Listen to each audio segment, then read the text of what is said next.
Bonjour Christian Pierre, Bonjour, merci beaucoup d'avoir accepté ce moment-là sur ma chaîne pour parler de ta carrière. avec plaisir. Alors Christian Pierre, la première question que je voudrais te poser, c'est tout simplement comment tu as découvert le violoncelle et comment tu as commencé la musique. Oh là là, c'est une longue histoire. On est là pour ça, hein. On est là pour ça, c'est vrai. En fait, j'ai grandi dans une famille où la musique était omniprésente, on va dire. Des parents mélomanes, même un père un peu professionnel en fait. Et en fait, donc j'allais très très régulièrement au concert, comme une base d'éducation. Mes parents voulaient que je fasse de la musique, tout autant que ce que je pouvais faire du sport. Donc il y avait une sorte de balance entre les deux.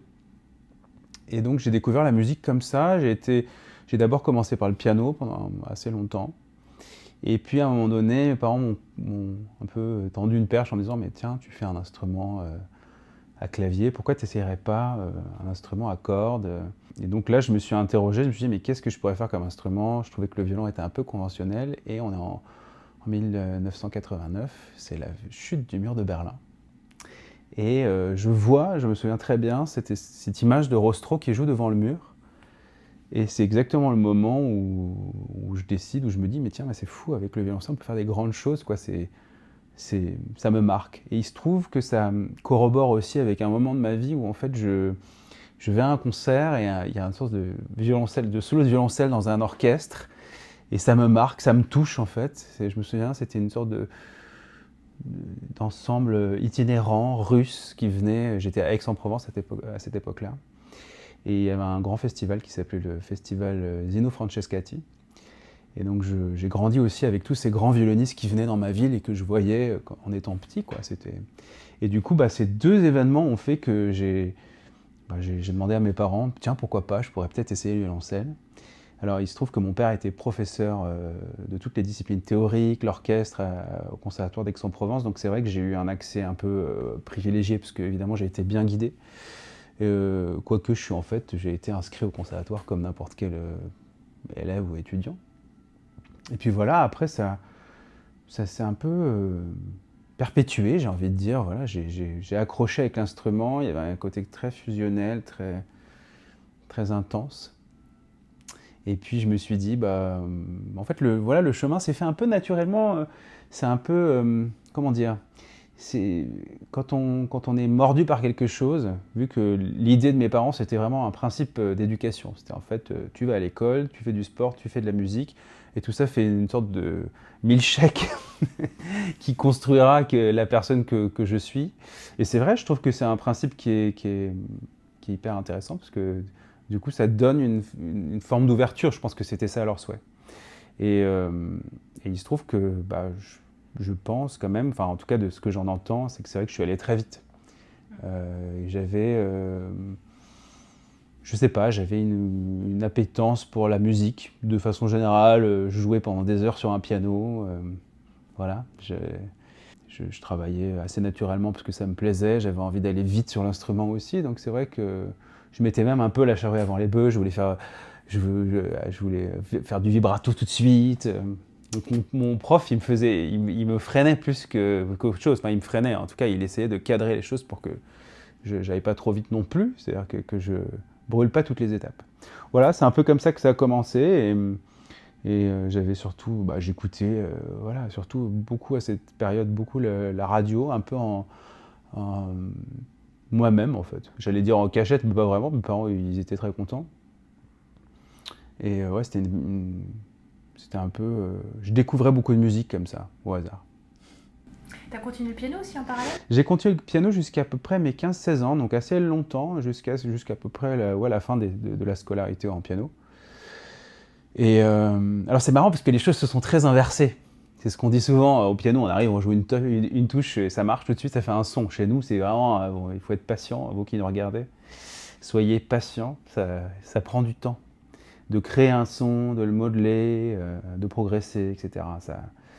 On a besoin de digérer beaucoup pour les cordes. C'est un vrai principe.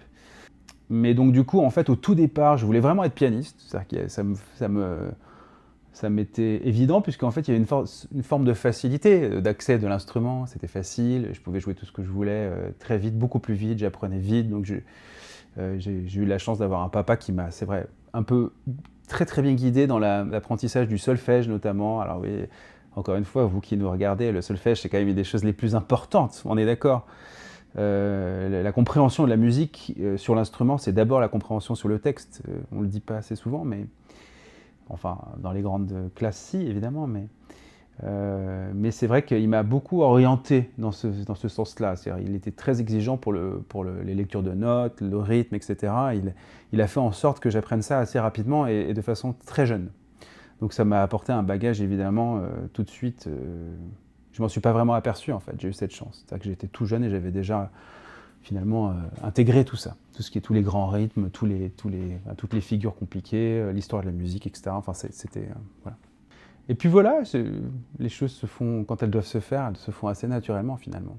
Est-ce que rapidement ton professeur t'a orienté vers un autre conservatoire ou des classes plus avancées ou...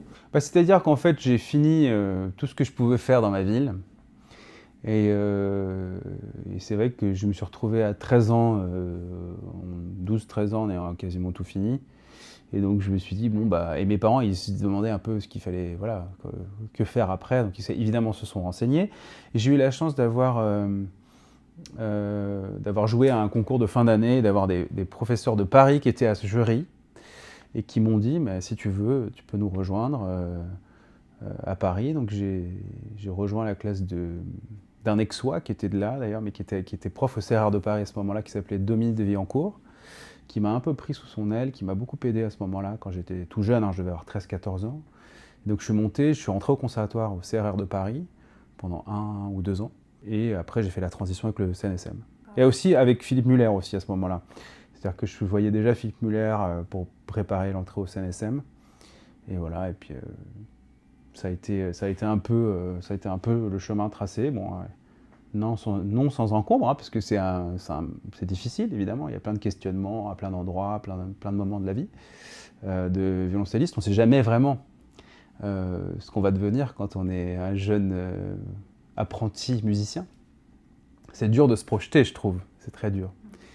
Et d'ailleurs, même maintenant, c'est toujours difficile de projeter ce qu'on va faire, je trouve. Il y a toujours une différence entre le moment où on planifie quelque chose, que ce soit sur l'instrument ou son projet, et le moment où on le réalise. Je trouve que ça, c'est vraiment il y a une vraie difficulté à planifier, une vraie difficulté à projeter son travail, et même projeter son écoute, j'ai envie de dire. Comment ça sonne ce que je fais, déjà, premièrement, et comment ça sonnera en condition, et est-ce que ça va sonner comme j'ai envie. Voilà. Donc toutes ces questions existent tout le temps. Il faut apprendre à vivre avec. Je trouve que ça, c'est vraiment une réalité. Il faut accepter que ça fasse partie du processus. C'est un long chemin, je trouve, non ? Ouais. Et donc même projeter ce qu'on pourrait devenir potentiellement, même en tant que dans la vie aussi, c'est quand même une décision. Heureusement qu'on est jeune d'ailleurs quand on fait ce parcours-là, parce qu'on ne se rend pas très bien compte. Je pense que si on était un tout petit peu plus avancé dans l'âge, on se poserait plus de questions. Du coup, ça deviendrait un peu moins évident. Moi, je me souviens quand j'étais gamin, voilà, c'est un peu comme quand on nous balance sur un terrain de foot. Bah, on joue, on ne sait pas comment on joue, mais on joue, on s'amuse, quoi. Bah, c'est pareil, j'avais le même rapport à l'instrument, je m'amusais tout le temps. Donc ça a toujours été un jeu pour moi. Et maintenant, c'est plus ça s'est complexifié, évidemment, parce qu'il y a plein de strates qui s'ajoutent dans le violoncelle. Au début, c'est un jeu, on a envie de jouer telle pièce, puis après, on sait que cette pièce, elle est plus dure, donc on va la jouer pour progresser, etc. Et il y a un moment donné où on a quand même fait le tour d'à peu près tout, et où en fait, c'est plus le jeu, c'est le contenu, c'est le sens qu'on va donner à ce qu'on fait, je trouve. Quel est le sens de pourquoi on fait ce métier-là, quel sens on donne à cette musique, pourquoi, dans quel contexte elle a été écrite, tout ça. Enfin, c'est un vrai processus qui est hyper intéressant d'ailleurs. C'est des questions que tu te posais déjà quand tu étais au CNSM avec Philippe Muller ou... Bah, j'ai pas précisé ça, mais je suis rentré dans la classe de Jean-Marie Gamard, alors que j'étais élève de Philippe Muller juste avant, c'était marrant. Et j'ai retrouvé Muller après. Donc le CNSM, t'as fait avec Jean-Marie J'ai fait avec Jean-Marie Gamard, ouais. Okay. Donc c'est Philippe Muller qui t'a préparé au CNSM. C'est-à-dire, en fait, voilà, il y avait pas de place dans la classe de Muller quand je suis rentré. En fait, c'est surtout ça qui s'est passé. Et je suis pas rentré dans sa classe, pourtant j'avais toutes les voix, mais bon, ça a été comme ça. Je sais pas, c'est un peu les aventures de la vie, c'est comme ça. Et en fait, il se trouve que ça a été une magnifique rencontre pour moi. J'avais plein d'a priori, paix à son âme parce qu'il est parti il y a très peu de temps, mais c'est vrai que quand je suis rentré chez lui, je me suis dit, comme j'étais très influencé, ou en tout cas très, très en empathie, ou très plein d'affection pour Muller, parce qu'il m'avait, voilà, pour moi c'était le prof, et bon. Et c'est vrai que quand je suis rentré chez Gamard, je me suis dit tout de suite, waouh, comment ça va se passer? Je savais pas qui il était, j'étais jeune, à ce moment-là, c'est très important le prof quand on rentre au Conservatoire de Paris, bon, c'est déjà une étape. Et en fait, ça a été quelqu'un qui m'a fait énormément de bien, quoi. Il m'a appris plein de choses, il m'a beaucoup renforcé à plein d'endroits où j'avais vraiment besoin. Et je crois qu'il m'a fait beaucoup plus de bien que ce que j'aurais pensé au départ. Donc ça a été vraiment quelqu'un d'extrêmement gentil avec moi, très très gentil. Voilà. Ouais, très, très bienveillant. Muller l'était aussi tout autant, hein, je veux dire, c'est des gens qui sont merveilleux. Mais je veux dire, il y avait, comme j'étais un peu jeune, il y avait une sorte de cocon qu'il avait installé, j'étais encore au lycée, tout ça, donc il y avait plein de choses qui se mettaient en place autour. Et après, non, il m'a permis de faire mes armes, ça qui me disait vraiment, il a beaucoup insisté sur le lien entre la musique et la technique, mais il était quand même dans l'esprit de construire une technique chez moi, de construire un environnement instrumental. Et malheureusement, chers amis, il faut bien le construire à un moment donné. C'est-à-dire qu'en fait, si on veut savoir jouer certaines pièces, il faut quand même se donner les moyens de faire grandir son approche de l'instrument. Techniquement parlant, je veux dire, il faut développer ses outils, c'est souvent ça que je dis. Et en fait, oui, pour arriver à déjà peaufiner son son, son idée, tout ce qu'on a dans la tête, pour pouvoir le réaliser, finalement, il faut travailler, instrumentalement, quoi. Il faut solidifier. Voilà. Et il y a des personnes pour qui c'est plus évident, je me suis aperçu maintenant avec le temps. Il y a des personnes qui ont un rapport plus instrumental, d'autres qui ont un rapport un peu plus naturel à la musique. Et ces personnes-là, c'est certainement les plus intéressants d'ailleurs, souvent, c'est des gens très intéressants. Tous les grands violoncellistes aujourd'hui ont quand même cette espèce de fibre, je trouve. Mais c'est des gens qu'il faut canaliser en fait, souvent. C'est-à-dire que les gens qui ont vraiment une vraie sensibilité, c'est à la fois une qualité et un défaut. C'est-à-dire que ça peut les pénaliser dans la gestion de leurs émotions, par exemple. Parce que ça, c'est une grande part de la discussion d'un instrumentiste, hein. Je veux dire, pas seulement du violoncelle, mais la gestion des émotions, c'est un vrai sujet, qui est passionnant d'ailleurs, parce que c'est vraiment la gestion de soi, à la fois corporellement physiquement, c'est-à-dire à quel point je peux me relâcher, à quel point je suis dans la maîtrise de mon corps, et aussi d'avoir la lucidité et l'intelligence, j'ai envie de dire le mental, pour pouvoir se présenter devant des gens et pour pouvoir délivrer un message à la hauteur de ce qu'on a envie de faire. Ça, c'est une vraie partie du boulot en soi. C'est pour ça que la musique, c'est passionnant, parce qu'il y a plein d'étapes, il y a plein de niveaux de positionnement et de regard. Et je pense que voilà, il faut les prendre un par un. Et donc ça fait une sorte d'entité, de globalité où il faut ramener chaque chose vers une sorte de point central pour arriver à l'événement, en fait. Donc il y a beaucoup de choses à préparer en amont, je trouve. C'est super intéressant ce que tu dis parce que, en fait, c'est vrai que souvent quand on veut commencer le violoncelle, quand on rêve d'en jouer, on rêve finalement de ressentir, de faire ressentir et de ressentir sur l'instrument ce que nous on ressent quand on écoute un CD, quand on va au concert. Mais voilà, ça passe pas que par juste le ressentir. Il y a toute une préparation technique et toute une préparation émotionnelle. Comment toi tu as abordé cette partie-là pour te construire ? Alors, évidemment, encore une fois, c'est un long chemin. Ça se fait pas en un claquement de doigts, on aimerait bien, hein, tous.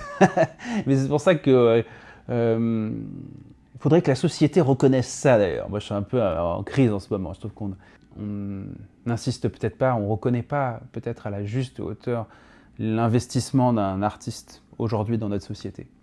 Alors que finalement, si on compare ça à un sportif de haut niveau, ce qui est à peu près la même chose, hein, soyons clairs. Sauf que nous, nos carrières sont beaucoup plus longues. Ça ne pose pas de problème à la société. En fait, on a intégré le fait de la performance, parce qu'on a un score en sport, ce qui n'est pas le cas pour les artistes, en fait. Vu qu'on ne peut pas juger la musique comme dans le patinage artistique, admettons, où on pourrait dire, voilà, ça vaut tant. Non, on ne peut pas. On n'aime pas. Donc, tout ça, voilà, mettre un niveau, c'est compliqué. On peut s'accorder sur le fait qu'avec les concours, qu'il y a un niveau d'exécution qui soit là. Mais bon, l'exécution artistique, on est d'accord, hein, c'est aléatoire. Toi, t'aimes ça, moi, j'aime ça. Bon, tout ça, c'est tout à fait... ça appartient à chacun. Et c'est ça qui est magique aussi. Parce qu'on peut très bien, on peut aimer le rouge et le noir, mais ça n'a rien à voir. On peut aimer les deux.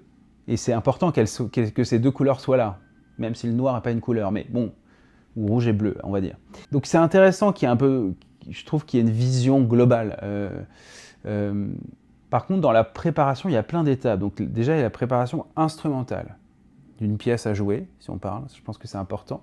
C'est un process qui ne doit jamais, selon moi, être décorrélé de l'intention musicale. C'est-à-dire qu'il y a un geste sur votre instrument doit toujours être en lien avec ce que vous entendez dans la tête. Et il doit être travaillé digitalement en fonction de l'idée musicale. Ça, c'est quand même hyper important. Je pense qu'il faut le spécifier parce que on a tous par réflexe tendance à instrumentaliser, c'est-à-dire à faire des gestes pour des gestes. Ça n'existe pas en musique parce que dès que vous serez en situation, ça va être un échec. Puisque vous allez être dans l'intention de ce que vous voulez jouer. Admettons, je fais un démanché, je vais faire ta... Si je travaille le geste, je vais avoir un geste direct. Je ne vais jamais être dans l'élan. Donc, je travaille mon geste avec l'intention. Ça, pour moi, c'est toujours important. Là, je parle d'un démanché, mais ça peut être toute forme de geste, en fait, technique. Ça peut même être, par exemple, une suite de tierces, admettons, difficiles, ou d'octaves, etc. Je sais pas, l'octave du concerto de Dvorak, par exemple. Quand je vois, souvent, il y a des gens que j'entends travailler, par exemple, en octave comme ça, octave par octave, etc. L'intention, elle est quand même dans la montée de cette gamme, par exemple. Donc c'est un exemple parmi tant d'autres, mais je trouve que l'intention donc musicale est, à mon avis, vraiment centrale dans le fait de développer sa technique. Même quand on fait des gammes, toujours avoir une idée artistique musicale derrière, de legato, je fais une gamme d'une octave à une autre, etc. Ça, je trouve que c'est absolument nécessaire. Ensuite, il y a l'intention stylistique. Je pense que ça, c'est fondamental aussi. On n'en parle pas assez. Quoique ces derniers temps, c'est quand même devenu aussi quand même un peu central. C'est-à-dire, qu'est-ce que je joue comme musique et qu'est-ce que cette musique? Alors, parce que souvent, j'entends dire, moi je sens comme ça, j'ai envie de faire comme ça. Alors, ça me laisse un peu dubitatif parce que, en fait, on ne nous demande pas de sentir comme ça. À un moment donné, la musique, elle impose quelque chose. C'est-à-dire, il y a une partition, il y a une époque de construction de la pièce, le style. Si je joue une suite de Bach, je ne joue pas le concerto de Dvorak, quoi. Et ça, on l'oublie. C'est-à-dire qu'on entend aussi bien. Alors, on va nous dire oui, c'est la richesse musicale, etc. Non. C'est-à-dire qu'à un moment donné, si on utilise le même vibrato dans une suite de Bach, je pense qu'on a quand même un peu faux. Un peu. Pas tout le temps, mais en tout cas, on peut avoir une vision un peu plus romantique de Bach. Certes, vibrer, pourquoi pas, c'est bien. Mais dans une certaine mesure, je pense. Dans un certain cadre. C'est un exemple, mais je parle de Bach parce que Bach, ça nous concerne tous, on y passe tous à un moment donné. En tant que violoncelliste, on a tous, ça fait partie de notre, pareil à la fois d'un fondement technique et en même temps d'un fondement instrumental, musical. Ça nous inspire tous. Il y a plein même de débutants qui ont envie de commencer le violoncelle pour jouer une suite de Bach, je trouve. Et c'est beau, je trouve ça génial. Mais parce que Bach, c'est un peu comme la récompense, même. Je me souviens quand j'étais enfant, ça te faisait pas ça? Tu joues plein de trucs, des gammes, des machins, des exercices, mais en même temps, à un moment donné, tu joues ton Bach et tu as l'impression que ça te nourrit. C'est vrai. C'est vrai, hein, ça nous fait tous ça. Et donc le Bach, c'est devenu une sorte d'essentiel où on se dit, ouais, à la fois on travaille son instrument et en même temps, musicalement, ça nous élève, quoi. C'est une musique qui nous élève toute notre vie. Et qui nous permet de nous connaître aussi, parce qu'on sait qu'on va jouer Bach comme ça à un certain moment de notre vie, puis comme ça autrement. Puis en fait, ça est constamment en évolution. Et je trouve que c'est un bon thermomètre de jeu, aussi instrumental. On se rend compte que des fois on a dépassé des trucs alors qu'on s'en rendait pas compte, quoi. Et puis après, il y a la vision, j'allais dire, de la pièce, c'est-à-dire du plan de la pièce, qui est encore une autre strate, c'est-à-dire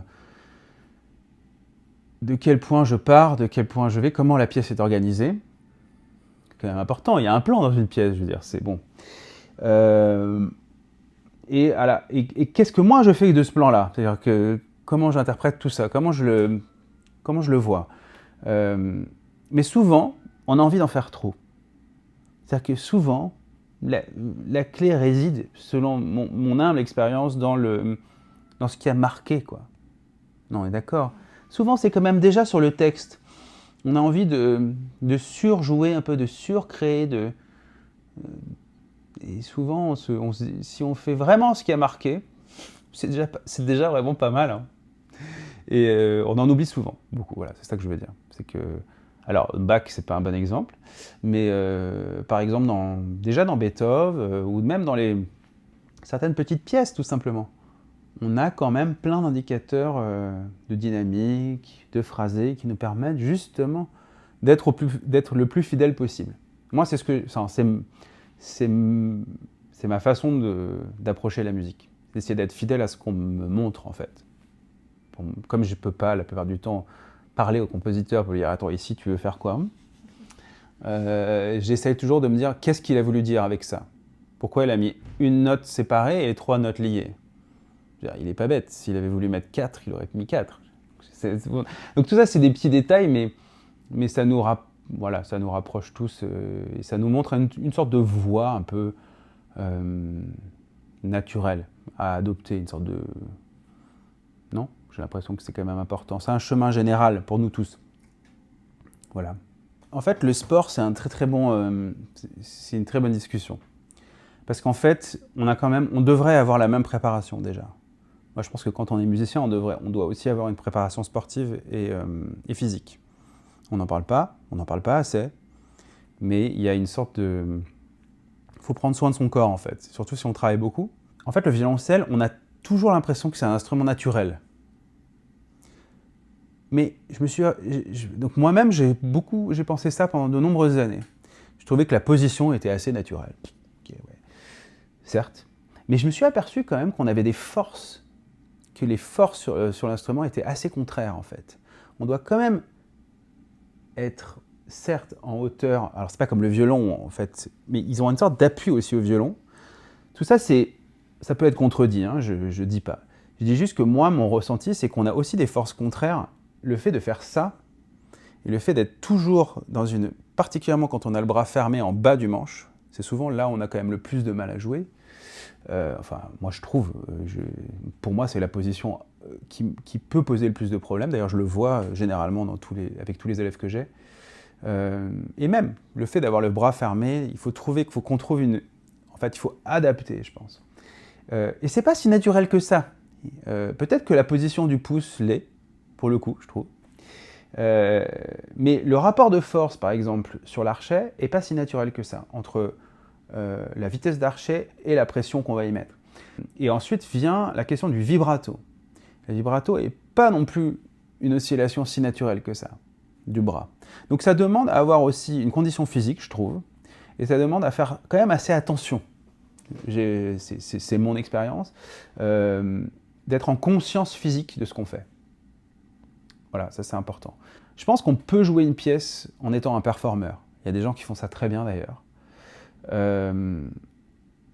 Sauf que, évidemment, ça dépend où est-ce qu'on met le sens de ce qu'on fait, je trouve. Et où on met ses objectifs. C'est-à-dire, si l'objectif c'est de jouer juste en place et les notes, bon bah on est dans la performance, ok. On peut jouer la danse des elfes de façon assez parfaite, assez clean, très bien. La danse des elfes, il y a un engagement aussi, je veux dire, instrumental, il y a un engagement aussi musical dans cette pièce. Qu'est-ce qu'elle raconte, la danse des elfes? Qu'est-ce que le vol du bourdon raconte? Toutes ces pièces de virtuosité, elles ont quand même un message.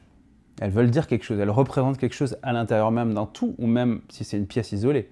Donc moi je trouve que la danse des elfes, quand elle n'est pas hyper bien incarnée, ça m'intéresse pas en fait. Ça m'intéresse pas du tout même, je dirais. Je trouve que c'est une pièce assez vide. Par contre, si on lui amène plein de piquants, un panel d'émotions, un panel de dynamique et tout, d'un coup ça devient une pièce hyper intéressante. On oublie que c'est une pièce justement virtuose, et on oublie que c'est une pièce de performance.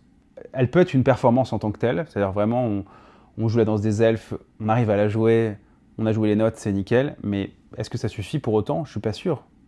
Ça reste quand même une pièce de musique, il faut qu'il y ait l'intention, faut qu'elle trouve sa part d'émotion en fait. Et l'émotion, c'est pas forcément quelque chose de langoureux, etc. C'est une autre vive émotion de c'est gris, il faut que ce soit grisant, voilà. Donc je trouve qu'on a tous des qualités et des facilités à certains endroits. Ce qui est important, c'est de savoir où sont ces endroits d'ailleurs.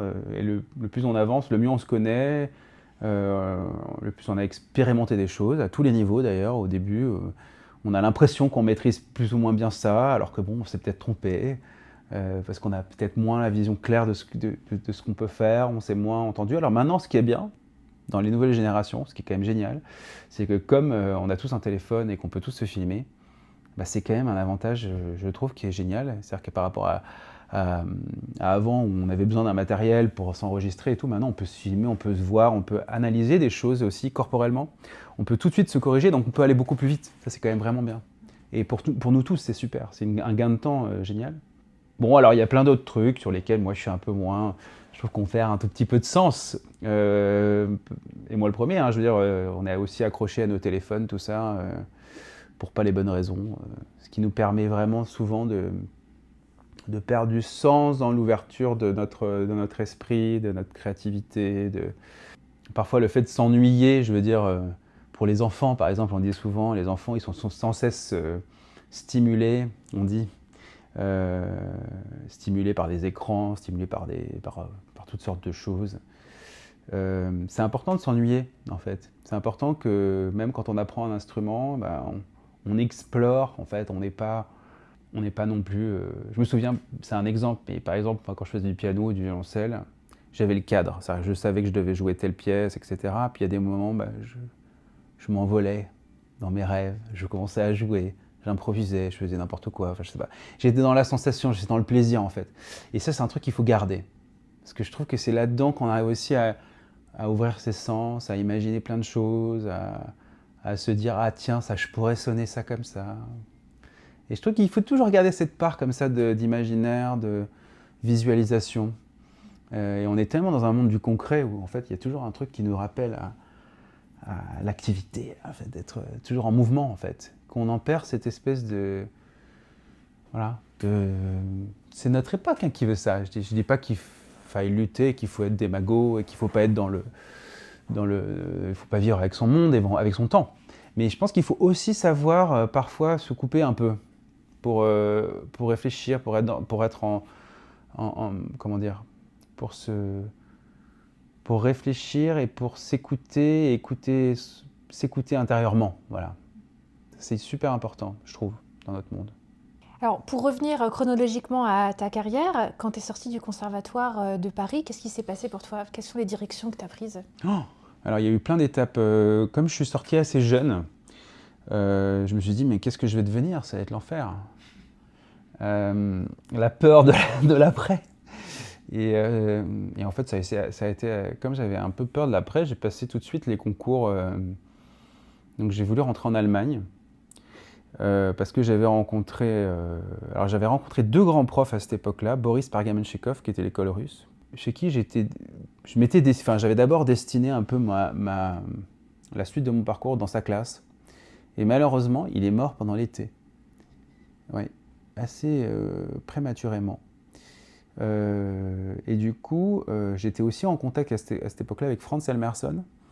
Et donc je suis rentré aussi un tout petit peu plus tard, enfin un tout petit peu après, je suis rentré dans sa classe à Cologne.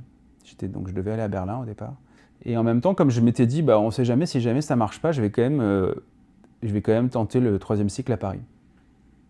Et bon, j'ai eu de la chance, je suis rentré aussi. Donc c'était trop bien. J'avais le choix du roi, comme on dit. Donc j'étais en fait à la fois à Paris, à la fois à Cologne. Et je faisais les deux. Et c'est là où j'ai retrouvé Muller, d'ailleurs, en perf. C'était très intéressant parce que du coup, on parlait de choses avant le conservatoire et d'un coup, il y avait toute une dimension qui s'était ouverte, on parlait plus des mêmes choses du tout quand on s'est vu en perfectionnement. C'était drôle.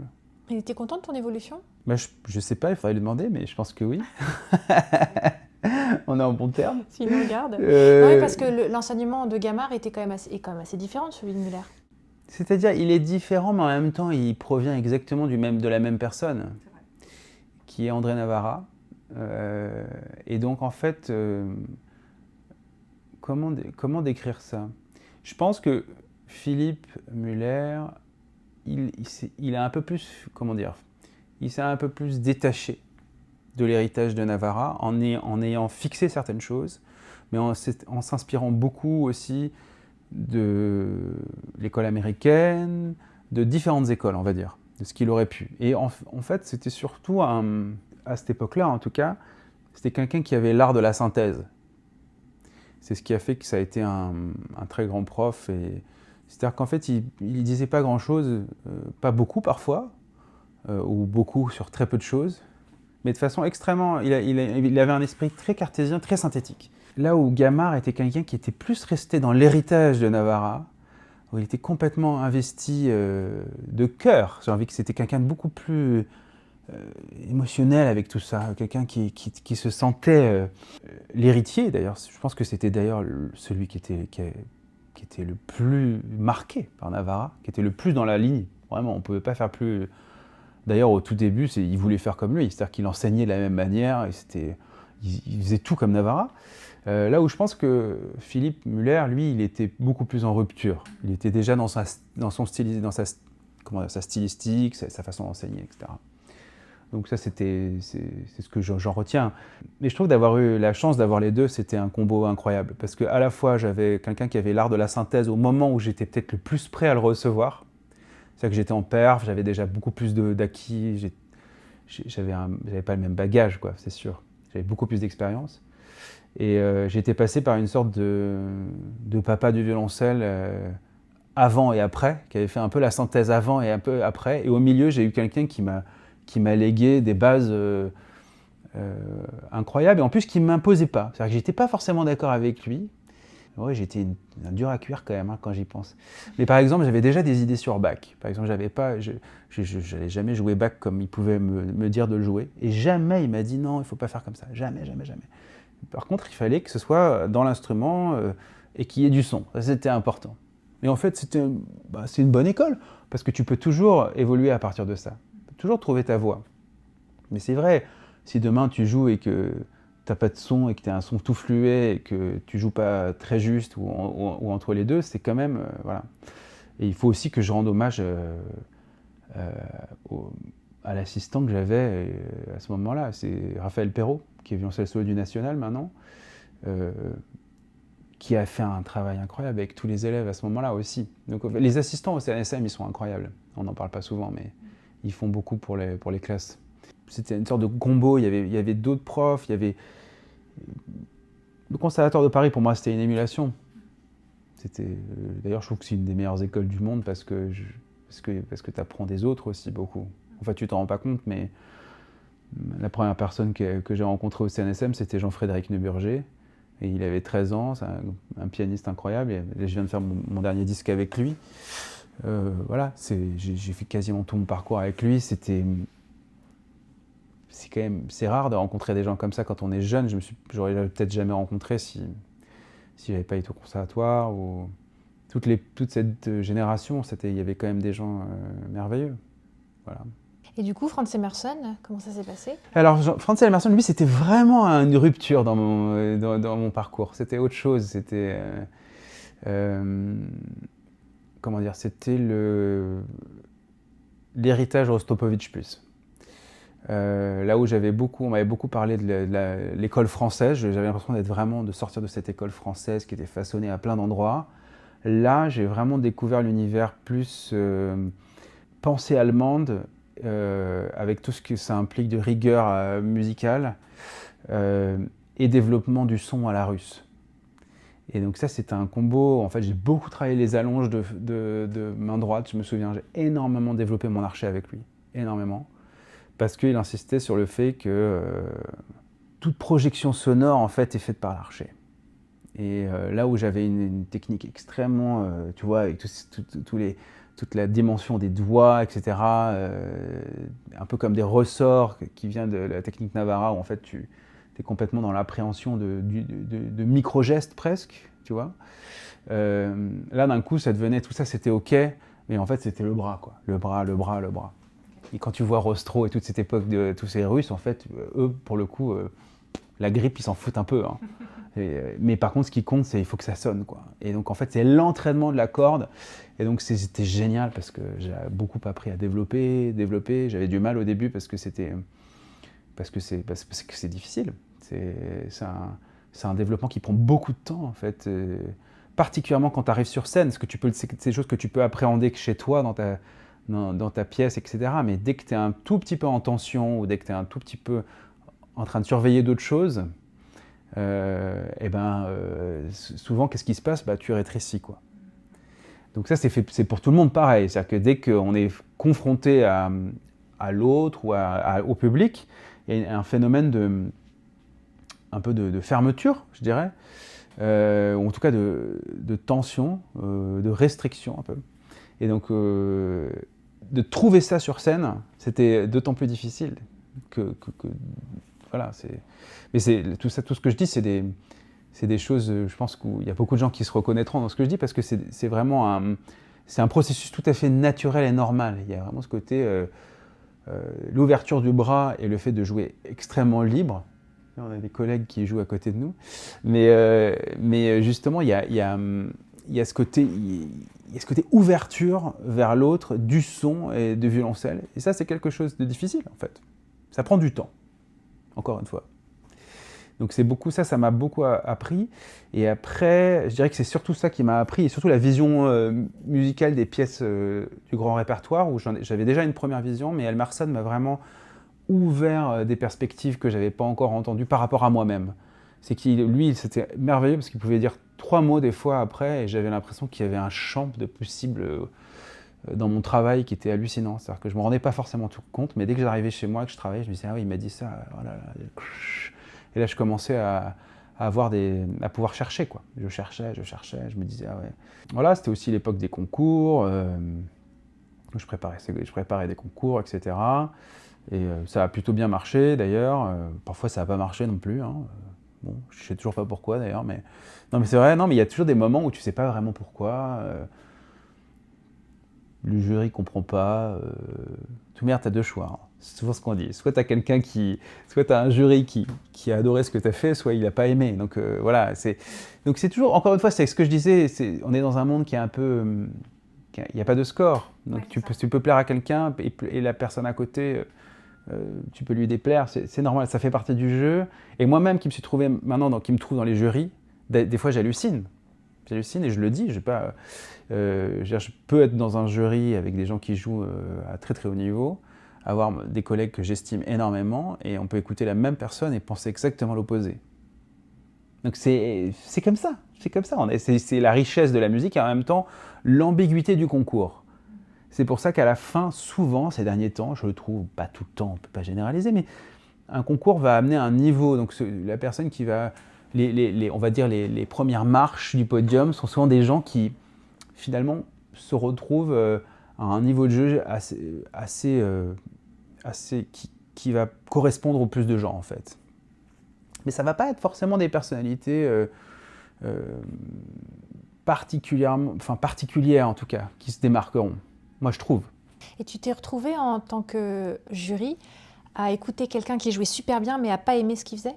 Donc avoir cette subjectivité? C'est-à-dire, il y a aussi des gens qui peuvent jouer très bien l'instrument, mais avoir rien compris à la pièce aussi. C'est-à-dire que pour moi, ce C'est-à-dire être vraiment, comme je disais tout à l'heure, je sens comme ça. C'est des gens qui peuvent sentir comme ça une pièce, mais n'avoir aucun sens de la pièce, par exemple, aucun sens déjà d'une esthétiquement. Alors ça, par contre, j'arrive à m'en défaire. Parce que sinon, j'aurais envie de... Je peux pas écouter quelqu'un en me disant il faut que ça corresponde à mon esthétique, c'est pas possible. Donc esthétiquement, il n'y a pas de problème. C'est juste le respect du texte. C'est-à-dire qu'il y a des fondamentaux, il y a des tempos qui sont marqués, etc. J'ai envie de faire comme ça pour moi, c'est pas recevable. C'est-à-dire qu'il y a vraiment des moments dans certaines pièces qui sont marqués, il y a un cadre, quoi. Donc si tu décides que toi, en tant que violoncelliste, tu es au-dessus du cadre, hein, ou en tout cas que tu es plus important que Brahms, ou que tu es plus important que Beethoven, ça me pose un problème. Je trouve que le vrai rapport de l'interprète, et malheureusement ça se perd, et je dis quelque chose qui m'est très cher, c'est d'être vraiment dans l'humilité. C'est-à-dire d'avoir un rapport d'humilité par rapport au compositeur, et non pas c'est moi qui vais vous jouer le truc. Et comme on est dans une société de l'image, il y a une société du marketing beaucoup en ce moment, puisque l'image compte plus que le son. Regarde, d'ailleurs, tu filmes en ce moment. Évidemment, parfois, on est plus capté par l'image de quelqu'un qui joue, qui en fait plein, qui fait plein de gestes, qui fait plein de... Tu vois ce que je veux dire? Ça, c'est aujourd'hui aussi. On est très pris par des gens qui sont émotionnellement investis physiquement. Mais si tu te concentres vraiment sur ce qui se passe, sur ce que tu entends, parfois, c'est quand même en décalage. Ou parfois, en fait, la personne, elle joue juste fort alors que c'est pianissimo, quoi. Non, mais c'est une réalité. Donc, il y a beaucoup de gens qui sont dans un truc, genre, il faut qu'on soit entendu, on joue dans des grandes salles, l'instrument, il faut que ça sonne, donc on joue très fort près du chevalet et tout ça. Moi, je suis le premier, hein, j'ai été biberonné, hein, à jouer près du chevalet. Donc, pour moi, c'est ce que j'enseigne, c'est important pour moi. Mais on joue du violoncelle, quoi, on ne joue pas de la guitare électrique.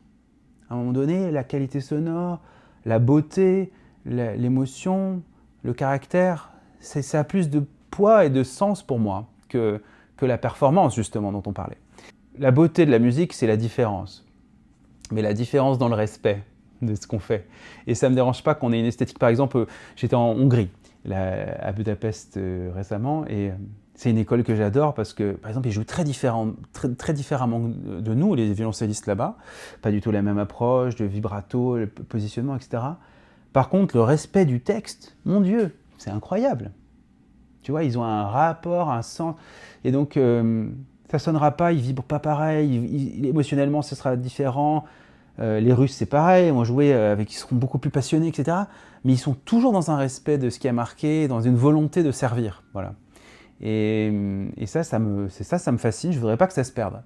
En fait, le fait d'avoir Internet, d'avoir YouTube, etc., a beaucoup uniformisé l'approche de la performance.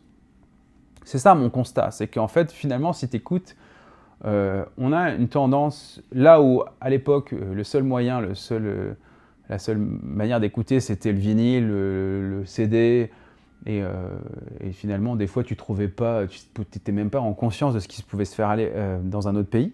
Je ne dis pas que c'est forcément mieux, mais en tout cas, ça ouvrait des perspectives et tu avais vraiment des différences d'école et de style, de jeu, d'esthétique. Aujourd'hui, évidemment, avec l'accès à tout, que ce soit les plateformes de streaming, YouTube, etc., évidemment, on est dans un monde où en fait, tout le monde écoute tout le monde. Tu as accès à tout.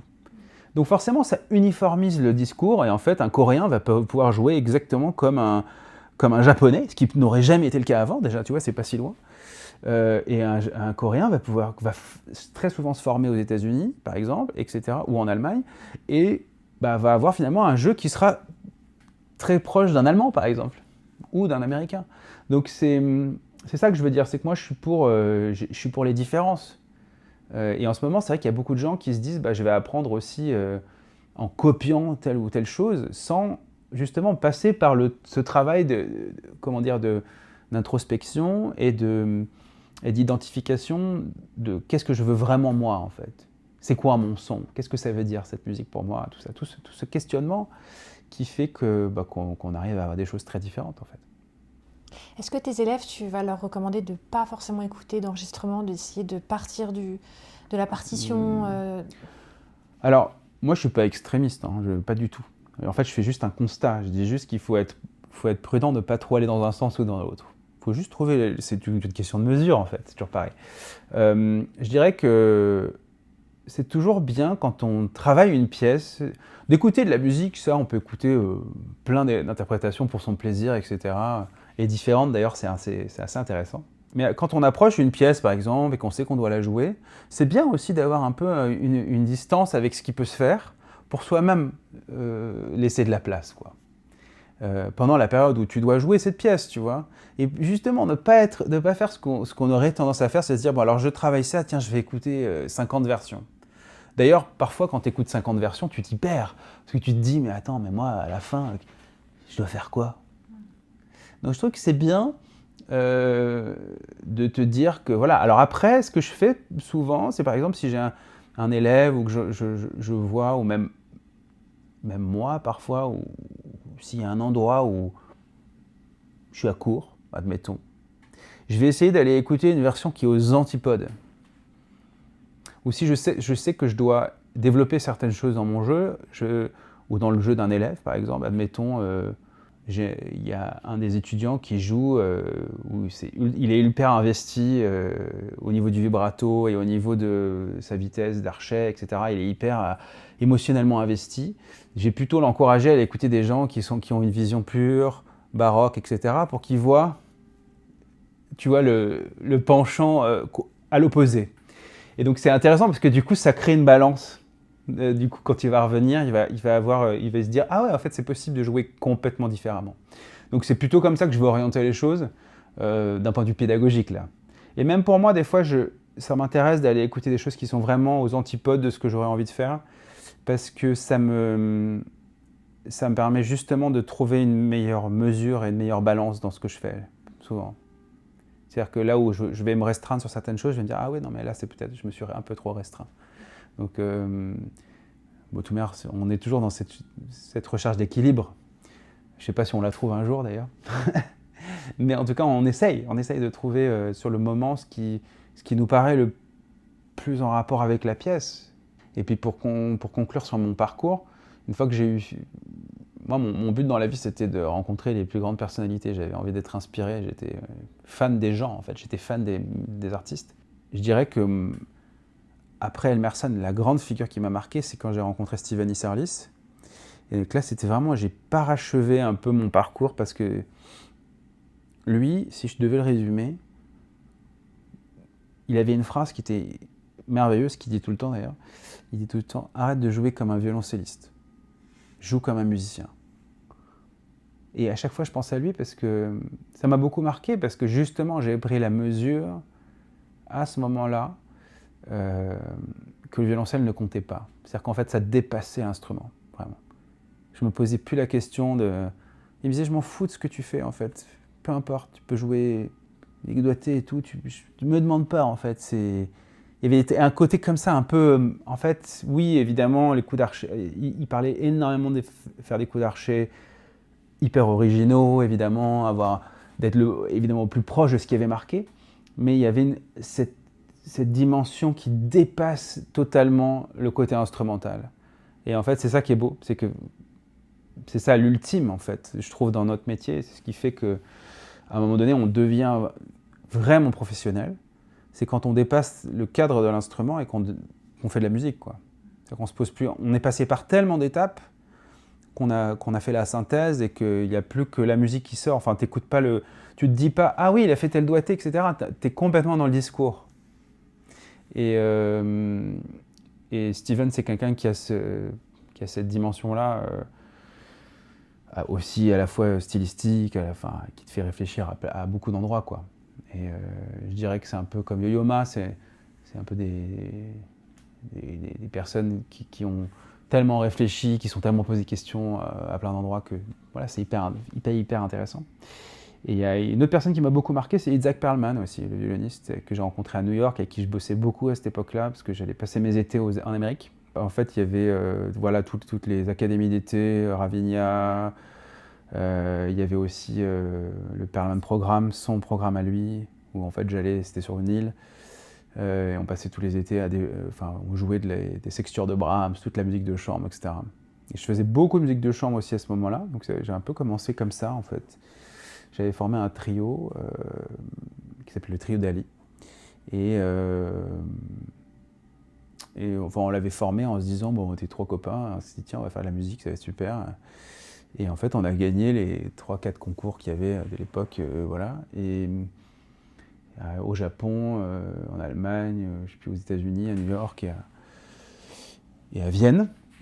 Et du coup, ça nous a lancé assez vite. Et c'était une jolie expérience. Donc ma collègue Julie, après, elle est rentrée. Bah là, elle vient de finir, mais elle était au Berliner. Elle était au Concertmeister. Donc c'est quand même, c'était génial. Et ma collègue pianiste, elle est prof à Vienne maintenant. Donc voilà, c'était une expérience merveilleuse parce qu'on a eu l'occasion de travailler avec plein de personnalités de la musique de chambre aussi à ce moment-là, que ce soit Menahem Pressler, que ce soit... il y en avait plein. Feltz, que ce soit Ferenc Rados. Enfin, donc j'ai eu la chance de connaître un peu tous ces grands... Gabor Takacs, tous ces grands monstres en fait de la musique.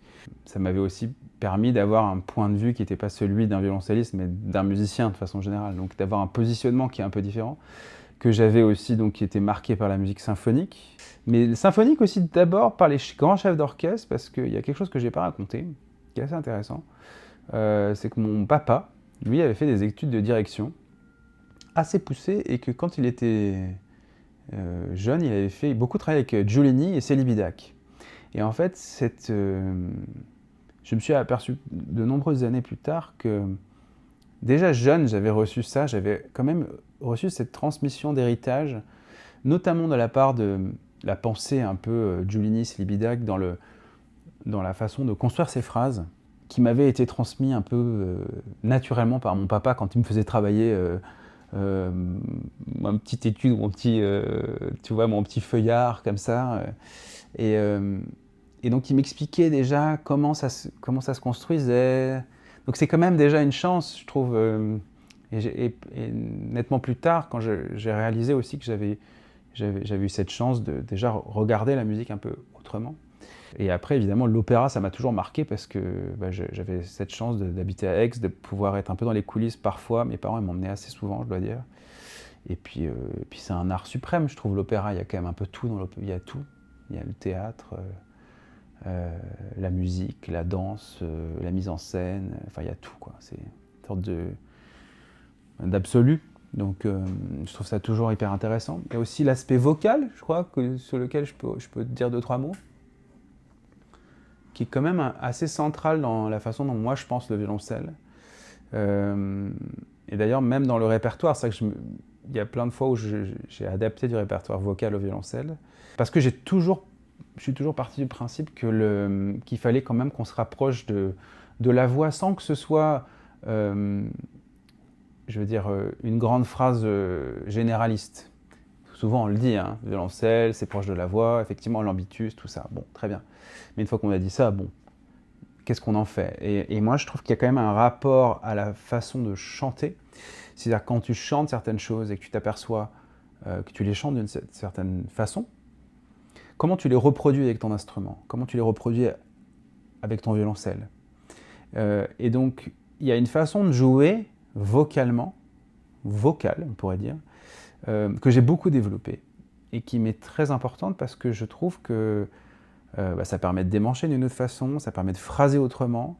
Et je dirais que quand même ta voix intérieure est toujours ton moteur par rapport à, en tout cas le mien, par rapport à ta façon de jouer du violoncelle. Il y a des gens pour qui ça va être plus instrumental, pour moi c'est très vocal. Et je trouve qu'à partir du moment où tu deviens plus vocal, que ce soit même avec un pianiste ou un musicien de façon générale, tu oublies les lignes et tu es beaucoup plus dans le flux. Et en fait, tu n'écoutes pas de la même manière, tu es beaucoup plus dans la musique, tu es plus dans l'émotion et tu es plus dans le caractère. Donc ça te permet de passer des étapes, encore une fois, d'écoute, en fait, surtout pour l'autre. Et encore une fois, c'est un long chemin, mais souvent je dis à mes élèves, par exemple, quand tu n'arrives pas à faire quelque chose, chante-le. Bon, c'est un standard aussi, hein. Tout le monde va te dire oui, vas-y, fais-le. Mais c'est pas seulement chante-le, c'est écoute comment tu chantes et essaye de faire la même chose en fait. Essaye de reproduire parce que des fois on fait ta 1, Alors que si tu chantes, tu vas jamais faire ah, ah, tu vas faire ta-da. Donc voilà, un truc instrumental peut tout de suite te conduire à une faute, d'une certaine manière. C'est pour ça qu'une personnalité comme Isserlis va te dire « Mais non, mais arrête d'être un violoncelliste ». Parce qu'en fait, tout ce que tu vas transformer en instrumental va te sortir de la musique. Et ça, c'est une règle pour tous les instruments, je pense. Même si tu sais pas chanter, même si tu... Non, peu importe. Tu peux chanter faux, c'est l'intention qui compte. C'est le chemin. Voilà. C'est ce qu'il y a entre les notes qui compte. Hein. C'est pas les notes elles-mêmes. C'est toujours ce qu'on dit. Et puis même une note, en fait, elle évolue. C'est ça qui est merveilleux. C'est ça qui a fait que j'ai fait du violoncelle d'ailleurs, tiens, tu vois, je t'ai pas dit. Mais c'est vrai qu'il y a un moment donné où le piano, j'étais un peu frustré parce que quand j'ai commencé à pouvoir onduler, tu vois, dans une note, de pouvoir changer tout le monde, en fait, d'une simple note. Tu vois, tu peux attaquer une note et puis la faire au violoncelle, tu peux la moduler comme tu veux, puisque l'archet te permet de changer la note dans la note. C'est quand même extraordinaire, chez les cordes, chez les vents aussi. Mais au piano, une fois que tu as joué, bon, alors tu as l'intention, tout ce que tu veux, mais c'est vrai que tu es quand même limité. Donc ça, on a quand même cette richesse-là. Mais par contre, ça complexifie beaucoup, en fait, dans notre apprentissage. C'est-à-dire qu'au début, on galère un peu, quoi, pour avoir des trucs justes, un peu. Puis après, petit à petit, il faut qu'on arrive à trouver le bon équilibre pour pouvoir se faire plaisir, quoi. Se faire plaisir, essayer d'aller de l'avant, de progresser, de modifier les notes, sans modifier l'intonation, ce qui n'est pas facile. Voilà, tout ce chemin, il est passionnant. Et ce que tu me disais avant de commencer ces interviews, c'est que tu t'es aussi passionné par tous tes ancêtres et que tu as développé quelque chose pour justement les honorer, les mettre à l'honneur. C'est un podcast que tu as sur France Musique ? C'est ça, exactement. Alors, ça reprend un peu la recherche générale. Quand je disais, voilà, j'ai écouté plein de choses, effectivement, je me suis nourri de plein de violoncellistes, comme nous tous, hein. Et à un moment donné, je me suis dit, tiens, mais j'ai envie de le partager, j'ai envie de raconter l'histoire, mais pas seulement avec un peu l'idée que ce soit pas un podcast de violoncelliste, mais un podcast plus généraliste quand même, parce qu'on est sur un format de 15 minutes. C'est un peu le podcast que tu écoutes quand tu es dans le métro ou quand tu es en train de prendre ton transport ou ton bus. C'est assez court et en fait, ça te raconte la vie de légendes de violoncelle qu'on connaît tous. Alors, il y en a qu'on connaît bien, il y en a d'autres qu'on ne connaît pas, ou en tout cas beaucoup moins bien. Ceux qu'on connaît bien, évidemment, c'est Rostro, Jacqueline Dupré, Casals, etc. Mais t'en as, là j'en ai fait 10 pour l'instant, mais il va y en avoir encore une autre série qui va arriver là au mois d'avril prochain, donc je suis en plein dedans. Mais par exemple, il y a Feuermann, qu'on connaît moins bien, il y a Piatigorsky, pareil. Qui est-ce qu'il y a d'autre ? Il y a Danil Shafran aussi, le russe, il y a même Natalia Gutmann, qui est encore vivante, mais qu'on connaît finalement pas tant que ça, je trouve, pour certains. Donc ça te permet aussi d'avoir une idée quand tu écoutes mon idée, c'était aussi de se dire, bah voilà, en 15 minutes, qu'est-ce que je peux dire sur ces personnalités et de voir aussi la richesse du violoncelle d'antan. C'est-à-dire de voir comment ils pouvaient jouer, et c'est vrai que ça m'a ultra inspiré, parce que quand tu prépares un podcast, évidemment, tu écoutes je ne sais combien d'heures de musique, et donc tu rentres dans le monde de ces violoncellistes, et en fait, ça te donne des clés aussi. Tu te dis, c'est ce que je te disais tout à l'heure, c'est en fait, tu as des écoles, en fait, tu as des styles, tu as des jeux, tu as des... Voilà. Là, je vais faire Bellissima, par exemple, c'est complètement autre chose. Je suis en ce moment sur Navarra, notamment, que je n'ai pas fait. Alors, je me dis, il y a plein de violoncellistes de la communauté qui m'ont dit « Comment ça, tu n'as pas fait Navarra? Tu as fait Gendron, tu as fait... qu'est-ce que j'ai fait comme autre français? Tortelier, je vais le faire, mais j'ai fait Gendron et Fournier, voilà, en premier. » Et alors, évidemment, il y en a plein de la communauté française qui disaient « Mais enfin, ne vous inquiétez pas, il y aura tout le monde. » Je ne fais pas de différence. Et puis on peut pas, il fallait faire des choix au début, donc on savait que ça allait probablement se développer. Donc c'est intéressant. Moi, ça m'intéresse beaucoup ces rencontres avec le passé, parce que ça me permet de voir aussi comment l'instrument a évolué, comment on l'écoute aussi différemment aujourd'hui, et aussi de faire la synthèse, nous, avec comment on joue.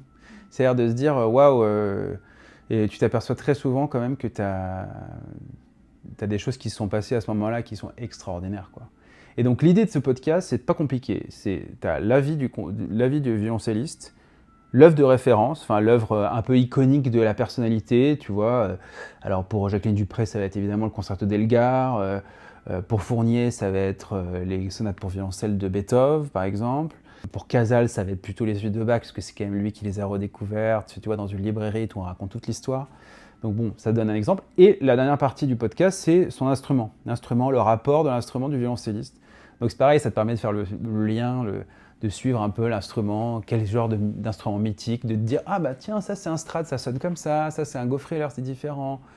Donc c'est marrant, tu peux écouter les différenciations de style, de lutherie, voilà.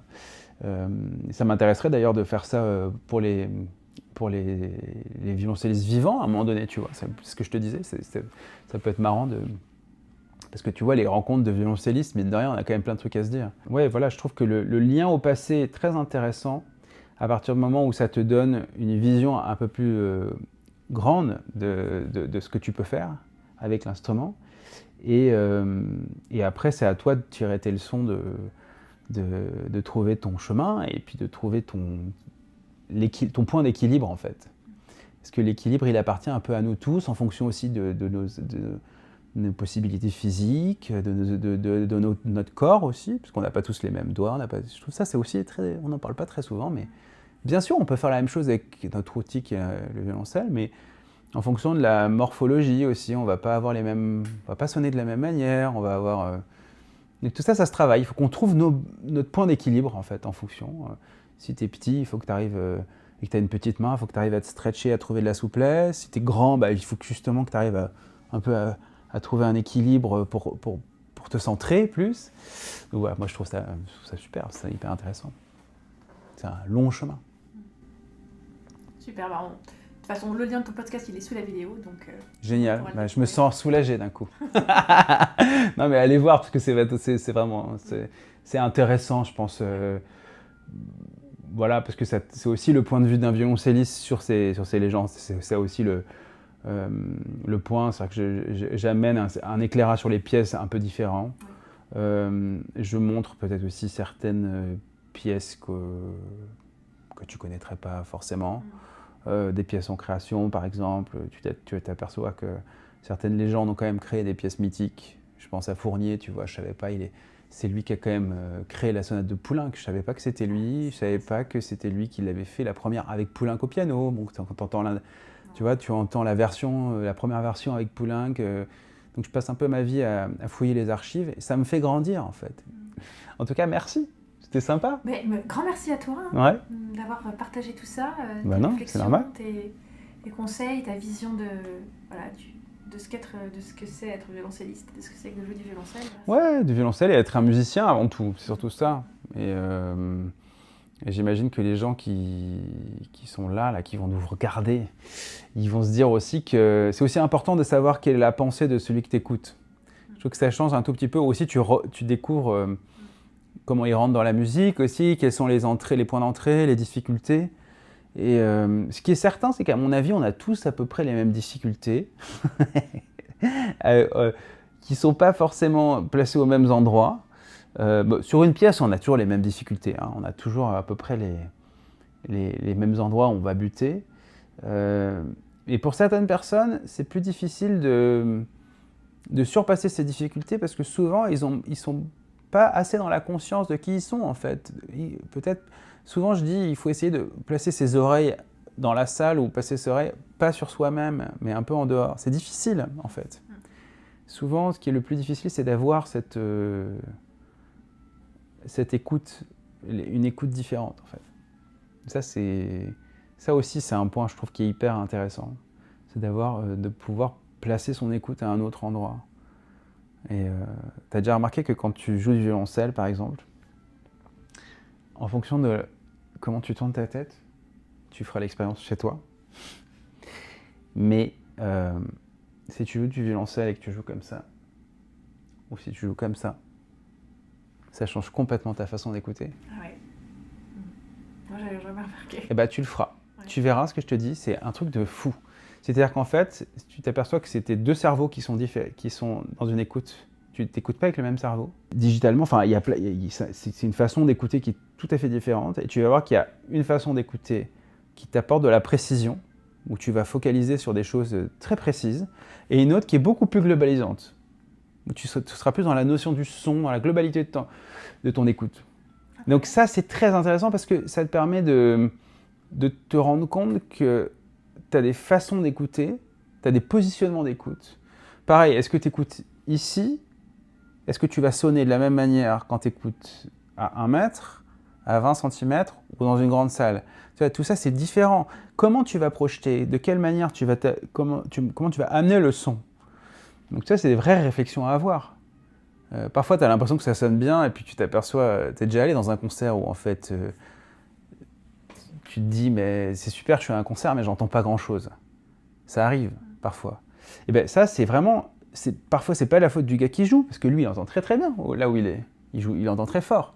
Mais des fois, en fait, la façon dont tu joues, l'acoustique fait que toi, tu es bouffé par le reste. Toi, Donc, il y a aussi cet apprentissage de la masse sonore, du dosage. Un piano dans une grande salle, c'est pas un vrai piano. Enfin, tout ça, c'est un positionnement. En tout cas, dans sa propre façon de s'écouter, c'est très intéressant ce focus-là, parce que tu peux te poser la question, tiens, comment j'écoute en fait, de façon générale?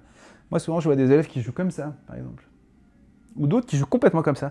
Alors, c'est intéressant, parce que ça veut dire qu'ils focalisent pas du tout sur les mêmes choses. Ils n'entendent pas... Et tu te rends compte d'un coup que, en fait, ils n'ont pas mis leurs objectifs aux mêmes endroits. Donc, c'est là où tu peux rééquilibrer, effectivement. Tu peux te dire, ah non, mais en fait, ça va... Il faut justement que tu sois un peu plus en phase et que tu essayes de t'écouter aussi, de voir...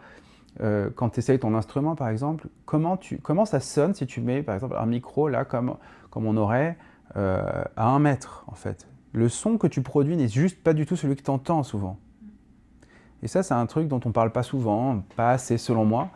Et non, mais essayez de développer ça. Essayez de développer une écoute qui est multisensorielle aussi. Même sur toi, comment tu sens ton instrument sur toi? Est-ce que tu le sens vibrer? De quelle manière? Où? Tu peux te poser plein de questions, en fait. Bon, vous voyez, hein, il y a 1000 trucs à faire. Hein. C'est pour ça que c'est jamais fini. Mais quand même, assez régulièrement, j'aime bien me dire ah, je ressens ça ici. Ah, c'est marrant, tiens. En fait, j'ai plus de contact là. Ah, j'ai plus de contact. Et donc, d'essayer de toujours remettre les choses en question et de dire que c'est jamais fini et qu'en fait, tu peux encore progresser, que tu peux encore trouver un point d'équilibre plus intéressant, qui te permet d'économiser de l'énergie, de jouer plus longtemps, de jouer plus fort, moins fort. Enfin, tu vois, c'est hyper vaste. Tout dépend du focus et des envies que tu as, en fait. Ça aussi, c'est un truc à déterminer. Qu'est-ce que tu as comme objectif? Pas trop mettre la pression aussi, tu vois. Souvent, on se dit, ah là là, on se met la pression pour pas grand-chose.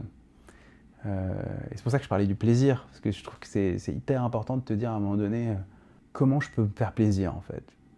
Qu'est-ce que j'ai envie? Voilà. Un grand merci à toi d'avoir partagé tout ça avec nous. C'est vraiment inspirant et très très instructif. Donc voilà, merci pour tout. À la prochaine surtout. Hein, on se voit au concert. C'est ça. Puis quant à vous, si vous avez des questions, des commentaires, comme d'habitude, vous pouvez les laisser sous cette vidéo. Christian, Pierre ou moi serons ravis de vous répondre. Ciao à tous.